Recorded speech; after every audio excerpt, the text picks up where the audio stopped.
Lebanon নিয়ে কিছু প্রশ্ন আমাদেরকে অস্থির করে তোলে। প্রথম প্রশ্ন এই, লেবাননের উপর যখন খুনি ইসরায়েলি আইডিএফ সেনা গণহত্যা চালাচ্ছে, লেবাননের বিস্তীর্ণ অংশকে দখল করে নিচ্ছে, তখনও কিভাবে লেবাননের 1 লক্ষ সৈন্যবাহিনী নীরব হয়ে দাঁড়িয়ে থাকতে পারে? লেবাননের সৈন্যবাহিনী তাদের দেশের সার্বভৌমত্ব রক্ষা করবার জন্য কেন ইসরায়েলের বিরুদ্ধে লড়াই করে না? কেন আইডিএফ সেনার এই আগ্রাসনের প্রতিরোধ করে না? পৃথিবীর এমন তো কোনো দেশ নেই যে দেশের সেনাবাহিনী তাদের মাতৃভূমিকে রক্ষা করবার জন্য লড়াই করে না। লেবাননের 1 লক্ষ সৈন্যবাহিনী থাকা সত্ত্বেও তারা কেন প্রতিরোধ গড়ে তুলছে না ইসরায়েলের বিরুদ্ধে? Number 1 question. আর এখানে আরো একটি বিষয় লুকিয়ে রয়েছে। এই লেবাননকে রক্ষা করবার জন্য যারা প্রাণপণ লড়াই করে যাচ্ছে তারা নিঃসন্দেহে হেজবোল্লাহ গোষ্ঠী। এই হেজবোল্লাহকে এতদিন ধরে অর্থ এবং অস্ত্র দিয়ে সাহায্য করে এসছে ইরান।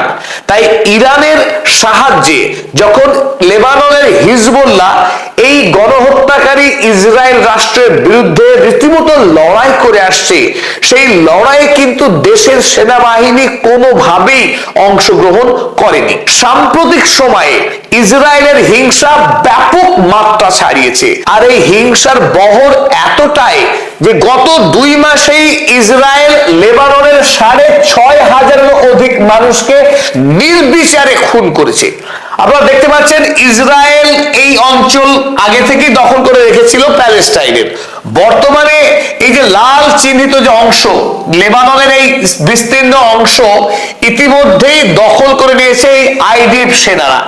এই অঞ্চলে যত মানুষ বসবাস করতেন লেবাননের, প্রায় 15 লক্ষ মানুষকে তাদের গ্রাম এলাকা থেকে জোর করে বিতাড়িত করেছে এবং আকাশ থেকে মুহুর্মুহু বোমা বর্ষণ করে তারা খুন করেছে এই 6,500 অধিক মানুষকে এই গত 2 মাসে। আকাশ থেকে বোমা বর্ষণের মাত্রা এতই বেশি যে তারা 3 লক্ষ বাড়ির ওপরে বোমা বর্ষণ করেছে।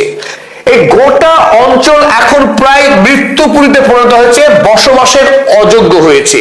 তো লেবাননে এত হিংসার পরেও লেবাননের সৈন্যবাহিনী নির্বিকার। আর এরই মাঝে আমরা একটা বড় নাটক দেখলাম। কেমন? আমেরিকার রাষ্ট্রপতি ডোনাল্ড ট্রাম্প তিনি বারবার প্রতিশ্রুতি দিয়েছেন যে ইসরায়েল লেবাননে আর কোন রকম হিংসা চালাবে না, লেবাননের মাটি তারা দখল করবে না। এই শর্তে আমেরিকার গ্যারান্টিতে 5 বার যুদ্ধবিরতির চুক্তি হয়েছে। এপ্রিল মাসের 16 তারিখ থেকে জুন মাসের 3 তারিখ, আজকে 6 তারিখ, জুন মাসের 3 তারিখ পর্যন্ত 5 বার শান্তি চুক্তি হয়েছে এই লেবাননের রাষ্ট্রপতি জোসেফ আউন এবং এই গণহত্যাকারী কিট বেঞ্জামিন নেতানিয়াহু, এই 2 নেতার মধ্যে। আর মাঝখানে ডোনাল্ড ট্রাম্প 5 বার যুদ্ধবিরতির চুক্তি স্বাক্ষরের পর 5 মিনিট যুদ্ধ থামেনি। এই বর্বর ইসরায়েল ধারাবাহিকভাবে লেবাননের উপরে গণহত্যা চালিয়ে আসছে। Not a single day without blood. একটা সিঙ্গল কোনো দিন নেই যেদিন ইসরায়েলি বাহিনী লেবাননে খুন হত্যা করেনি। এহেন বর্বরতা সহ্য করার পরেও লেবাননের রাষ্ট্রপতি দিব্যি সুন্দর গালি পাচ্ছেন ইরানকে। গতকাল আমেরিকার একটি জনপ্রিয় টেলিভিশন চ্যানেল CNN, সেই CNN কে সাক্ষাৎকার দিয়েছে লেবাননের রাষ্ট্রপতি জোসেফ আউন এবং সেই সাক্ষাৎকারে তিনি রীতিমতো ইরানকে অভিযোগ করেছে এই বলে যে ইরান যেন লেবাননকে বলির পাঠা না বানায়। আমেরিকার সঙ্গে ইরানের চুক্তি হবে কি হবে না সেটা ইরানের বিষয়, ইরান যেন লেবাননকে ধরে টানাটানি না করে। অর্থ এই যে তিনি বলতে চাইছেন তার দেশের বিষয় তিনি দেখে নেবেন। কেমন ভাবে দেখে নেবেন সেটা বিশ্ব দেখতে পাচ্ছে যে তার হাতে থাকা 1 লক্ষ সৈন্যবাহিনীকে ইসরায়েলের বিরুদ্ধে লড়াই করবার অনুমতি তিনি দিতে পারেন না। তার সংবিধানে সেই অধিকার কবেই আমেরিকা এবং ইসরায়েল কেড়ে নিয়েছে। তাই লেবাননের সাধারণ মানুষ তাদের জীবন এবং তাদের বাড়িঘর রক্ষা করবার জন্য নিজেরা টাকা দিয়ে তারা হেজবুল্লাহর মতো একটা সশস্ত্র সৈন্যবাহিনী তৈরি করেছে, যে সৈন্যবাহিনীকে এতদিন ধরে টাকা এবং অস্ত্র দিচ্ছে ইরান। ইরানের অর্থে ইরানের অস্ত্রে এই হেজবুল্লাহ যখন দেশকে রক্ষা করার লড়াই করছে, তার মানে পক্ষান্তরে আমরা বলতেই পারি যে লেবাননকে বাঁচানোর লড়াই করছে ইরান।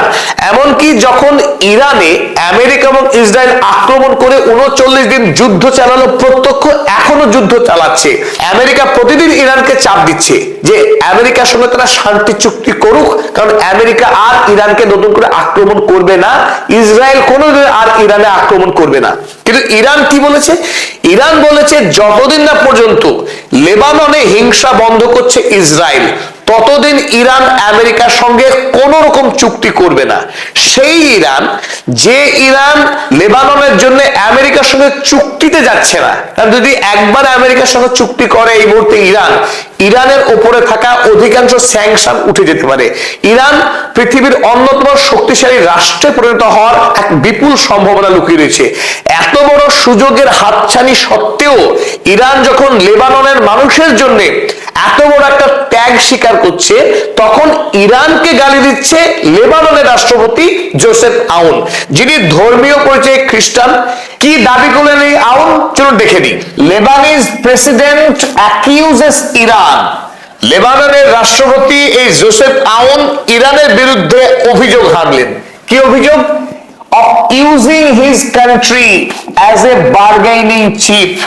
লেবাননকে নাকি ইরান বলির পাঠা বানাচ্ছে। আমেরিকার সঙ্গে ইরানের যে চুক্তি হবে, সেই চুক্তিতে ফায়দা পেতে ইরান অনৈতিকভাবে লেবানন রাষ্ট্রকে ব্যবহার করছে। এমন ভাব করছেন আউন যে লেবাননকে রক্ষা করার ক্ষেত্রে তিনি যেন সাধ্যভর লড়াই করছেন, আর ইরান সবটা ঘেটে দিচ্ছে। ইরানের কারণেই ইসরায়েল লেবাননে এসে গণহত্যা চালাচ্ছে, এর জন্য দায়ী ইরান।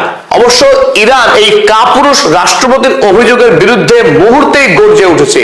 ইরানের বিদেশমন্ত্রী সৈয়দ আব্বাস আরাগচি তার বিরুদ্ধে কড়া প্রতিক্রিয়া ব্যক্ত করেছেন। চলুন দেখে নিই সৈয়দ আব্বাস আরাগচি কি বলেছেন। Based on mister ounce comments, one would think is Iran that